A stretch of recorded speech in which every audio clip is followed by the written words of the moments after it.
Halo teman-teman, tahu nggak sih kalau sekarang kita baru hidup di era kemajuan teknologi dan digitalisasi yang perkembangannya cukup pesat. Kira-kira kita baru hidup di era apa ya? Daripada penasaran, yuk tonton video berikut ini. Jadi saat ini kita hidup di era Society 5.0. Konsep Society 5.0 merupakan konsep yang diperkenalkan pertama kali oleh Jepang pada tahun 2019 lalu. Society 5.0 merupakan lanjutan dari konsep revolusi industri 4.0.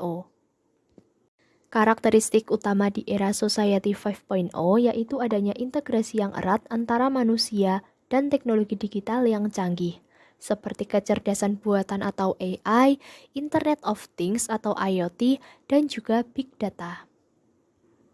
Nah, pengintegrasian teknologi dalam kehidupan manusia diharapkan dapat mempermudah pemenuhan kebutuhan hidup, terciptanya kehidupan yang seimbang antara kemajuan ekonomi dan masalah sosial, serta terciptanya kehidupan yang lebih inklusif dan berkelanjutan.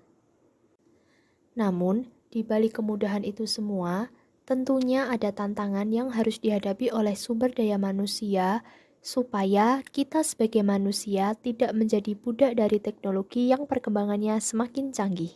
Berikut merupakan tantangan bagi sumber daya manusia dalam menghadapi era Society 5.0.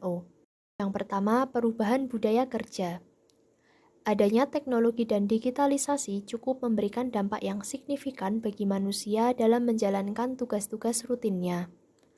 Bagi sebagian orang, pasti membutuhkan waktu yang cukup lama dalam proses adaptasi dari sistem budaya kerja tradisional menuju sistem budaya kerja yang berbasis digital.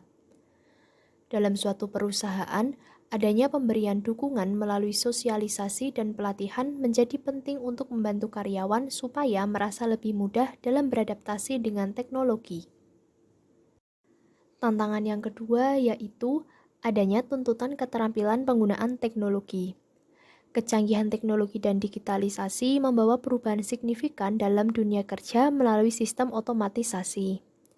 Penguasaan teknologi menjadi penting bagi sumber daya manusia agar tetap bisa kompetitif dalam persaingan kerja. Tantangan yang selanjutnya yaitu adanya kesenjangan keterampilan. Hal ini dapat terjadi ketika adanya perbedaan keterampilan yang dimiliki atau dikuasai oleh karyawan dengan keterampilan yang dibutuhkan oleh perusahaan. Sehingga hal-hal seperti ini dapat menjadi hambatan dalam membangun organisasi yang responsif. Tantangan yang terakhir yaitu menjaga keamanan cyber. Adanya peningkatan ketergantungan terhadap teknologi menjadikan resiko keamanan terhadap serangan cyber juga meningkat. Sumber daya manusia harus dibekali dengan pengetahuan tentang praktik keamanan cyber untuk menjaga dan melindungi keamanan data dan informasi yang dimiliki oleh perusahaan.